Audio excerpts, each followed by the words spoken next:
out who likes us and who doesn't, and we don't have the skill to take the lead, let's say, in establishing a relationship, what I think we can do is we can teach ourselves behaviors that are based on logic so that we take away maybe the rough edges of our Aspergian personality, so we don't drive people off with weirdness. That's what I said to you very big in the beginning about being pleasantly eccentric.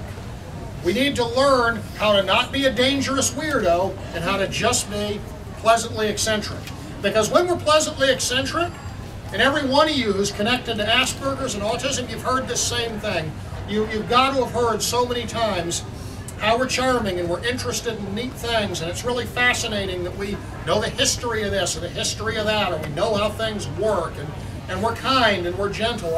I've heard so many wonderful things said about autistic people.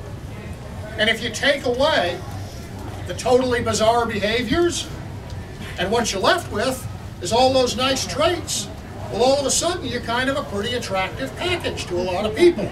And the thing is, the people who look at us and they say things like that about us, those are people, I believe, that are predisposed to like our kind of people. And why would they say that if they didn't like our kind of people? And the beauty of it is that those people probably don't have our same social impairment. So when those people choose us, they can choose from a base of knowledge, which we can't do. So what we can do is we can sort of put ourselves out there in a positive light, and we can allow ourselves to be chosen. And I believe that for people like me, that is a path to lasting success and making friends. And you know, and if you doubt that for a moment, I would just say to you, you look in the stories, and look me in the eye in this book about how I got diagnosed at age 40. And up until then, I had become commercially successful, but basically I didn't have any friends. I had, 2 or 3, but that was it. And as soon as I started teaching myself to change my behavior, it was like magic. People began to invite me to lunch and invite me to dinner and want me to go places with them, and it was just the most amazing transformation. I cannot overstate the importance of that in my life. And I realized when people asked me how I did it, and when I wrote the stories for This Be Different book, I realized that the cornerstone of it is not me learning how to read other people, it is me learning how to make myself choosable by taking away the weirdness. And it's almost, you just got to learn when to keep your mouth shut. Like, if you're standing there and a girl comes walking down the aisle towards you and you think she looks really pretty in that blue shirt, you can always say, that blue shirt looks really pretty on you.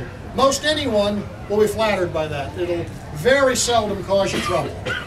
But if she's a friend of yours and she comes down the hall and she looks like a real fat freak in that shirt, and you think you're going to be kindly and you're going to say, you look like a fat freak in that shirt, you ought to go change it, well, I'll tell you from hard experience, that is a guaranteed fail. And so people say to me, well, what do you advise us to do then? Are you advising us to lie to people and be like those false people who say, oh, you look pretty when I really think you look ugly? No, I'm not saying that. I'm not saying say she looks pretty if you think she looks ridiculous. I'm just saying if she looks pretty, say she looks pretty, and if she looks like a fat freak, keep your mouth shut. And